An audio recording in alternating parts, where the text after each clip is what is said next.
Assalamualaikum warahmatullahi wabarakatuh. Perkenalkan, kami dari kelompok 7 yang beranggotakan saya Ilham Maryam Dan saya Selvi Fadila. Saya Arisma Babelia. Baiklah, di sini kami akan mempresentasikan tugas kelompok kami, yakni mata kuliah belajar cara belajar. Pada bab 6 itu membahas tentang mind map. Apa itu mind map?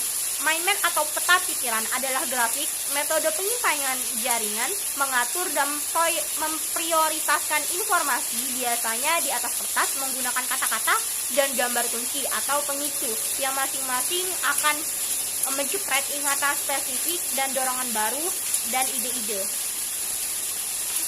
Contoh sederhana sebuah kata kunci dan gambar kunci dalam meningkatkan memori kita. Ada 3. Yang pertama itu telah mencoba mencari gambar untuk merangkum konsep air lingkungan dan pengelolaan limbah dan masalah kekurangan air. Kita dapat memilih kata keran. Yang kedua, kata tap akan sebagai kata kunci memicu analisis Anda memori otak kiri. Yang ketiga itu menggambar gambar keran, mungkin dengan setetes air menetes akan membuat gambar kunci yang akan mengakibatkan memori Anda visual otak kanan. Kemudian, ada pun beberapa cara dalam mempersiapkan mind map. Yang pertama itu berpikirlah secara bergambar dan pikirlah warna yang cocok untuk mind map Anda. Yang kedua itu ide pemasanan dasar. Yang ketiga itu pena kertas. Yang keempat lebih lanjut di atas kertas. Yang kelima itu lebih lanjut tentang penanya. Kemudian, ada pun keterampilan mind map. Ada 10. Yang pertama itu selalu gunakan gambar pusat. Yang kedua, gunakan gambar di seluruh mind map. Yang ketiga, gunakan variasi pencetakan, garis, dan gambar. Yang keempat, gunakan panah. Yang kelima, gunakan warna. Yang keenam, gunakan kode. Yang ketujuh, gunakan hanya satu kata kunci per baris. Yang kedelapan, cetak semua kata. Yang kesembilan, cetak kata kunci pada baris. Yang kesepuluh, ciptakan bentuk dan batasan di sekitar pikiran Anda pada cabang mind map. Langkah selanjutnya akan dijelaskan oleh kawan saya, Arisma Babelia. Adapun yang harus kita hindari saat pemetaan pikiran. Yang pertama, pembuatan peta pikiran yang sebenarnya bukan peta pikiran. Kedua, menggunakan frase alih-alih satu kata. Ketiga, kekhawatiran yang tidak perlu tentang membuat peta pikiran yang berantakan dan respon emosional negatif sebagai hasilnya. Chapter 7, membuat master mind map untuk belajar. Mereka yang telah melakukan pemberitahuan ini mengejutkan dan bermanfaat kecenderungan. Setelah jangka waktu yang wajar, batasan file peta pikiran mulai beralih ke mata pelajaran yang disiplin lain. Dengan demikian, pinggiran dari master mind map tentang psikologi untuk misalnya mulai menyentuh neofisiologi, matematika, filsafat, astronomi, geografi, meteorologi, ekologi, dan begitu seterusnya. Mind map untuk membuat catatan.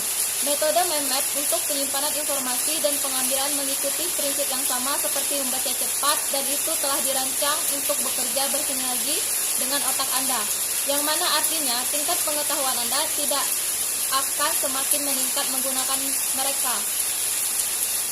Metode pencatatan dan paling harus mencakupi 1. Perencanaan fokus dan pratinjau. 2. Pengakuan yang jelas, asimilasi dan pemahaman fakta. 3. Sebuah refleksi dari tingkat pengetahuan yang ada. 4. Jauh dari penyimpanan informasi. 5. Kemudahan penarikan kembali. 6. Bentuk mudah untuk mengkomunikasikan informasi. Selanjutnya akan dijelaskan oleh teman saya, Selvi Fadila. Kemudian dari pencatatan normal. 1. Kecenderungan untuk membuat catatan sembarang tanpa pratinjau yang berarti fokus dan niat keseluruhan hilang. 2. Keasikan dengan menuliskan semuanya di atas kertas yang mencegah analisis kritis dan apresiasi yang berkelanjutan dari materi pelajaran. 3. Pencatatan mendetail melewati pikiran yang mengalihkan perhatian pendengaran yang kemudian merindukan apa yang sebenarnya dikatakan, atau sama seperti adalah mungkin untuk menyalin ribuan kata teks tanpa membacanya. Keempat, volume catatan cenderung menjadi begitu besar sehingga pencatatan merasa enggan untuk merujuk kembali kepada mereka atau dapat membukti tidak rasa mereka yang harus kita mulai lagi. Selanjutnya, kata kunci dan gambar kunci ditinjau kembali. 1. Harus memicu jenis memori yang tepat. 2. Tidak boleh terlalu deskriptif, abstrak atau umum praktis. 3. Harus membangkitkan gambaran yang sangat spesifik dalam pikiran Anda. 4. Harus memuaskan secara pribadi. 5. Harus memiliki kemampuan untuk meringkas informasi. Selanjutnya, manfaat catatan mind map. 1. Mereka memungkinkan Anda untuk menyimpan seluruh gambaran pengetahuan in view setiap saat, sehingga memberi Anda lebih seimbang dan pemahaman komprehensif tentang subjek secara keseluruhan. 2. Mereka mengambil ruang jauh lebih sedikit daripada nada linier. Antara 10 dan 1000 halaman teks dapat diringkas dalam satu pikiran besar halaman peta. 3. Mereka memberi otak Anda fokus struktur sentral di dalamnya yang mengintegrasikan pengetahuan Anda tentang subjek apapun. 4. Mereka meningkatkan lapar otak Anda akan pengetahuan. 5. Mereka memungkinkan Anda untuk menghubungkan pikiran dan ide Anda sendiri dengan yang diekspresikan dalam buku, ceramah, atau presentasi. 6. Mereka jauh lebih efektif dan efisien untuk tujuan review. 7. Mereka meningkatkan memori dan pemahaman Anda tentang buku teks, panduan belajar kuliah, dan kursus, memungkinkan Anda untuk unggul dalam program studi apapun. Map untuk ujian. 1. Langkah pertama adalah membaca kertas ujian dengan lengkap, memilih pertanyaan yang Anda pilih untuk dijawab. Catatan mind map, petakan pikiran apapun yang segera muncul dalam pikiran membaca pertanyaan. 2.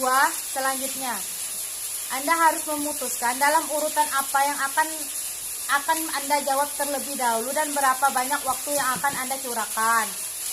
3. Menahan godaan atau memulai jawaban yang pertama langsung bertanya secara detail. 4. Sekarang kembali ke pertanyaan pertama. Anda lakukan peta pikiran untuk bertindak secara kerangka. 5.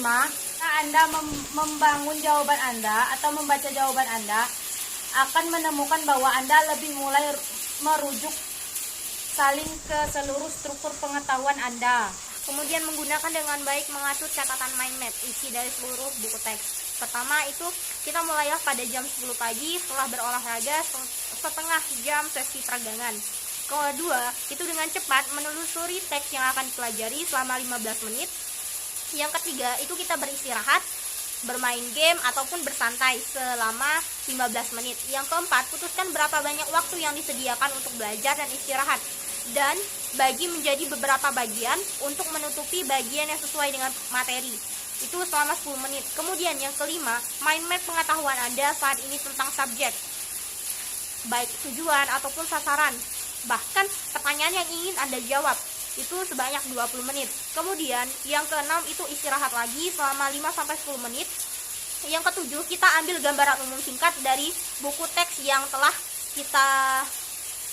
kita baca tadi. Itu selama 15 menit. Selanjutnya akan dilanjutkan oleh teman saya Arisma Babelia. 8. Pratinjau buku Anda. Lihat materi lebih detail dan lanjutkan membangun peta pikiran Anda selama 15 menit. 9.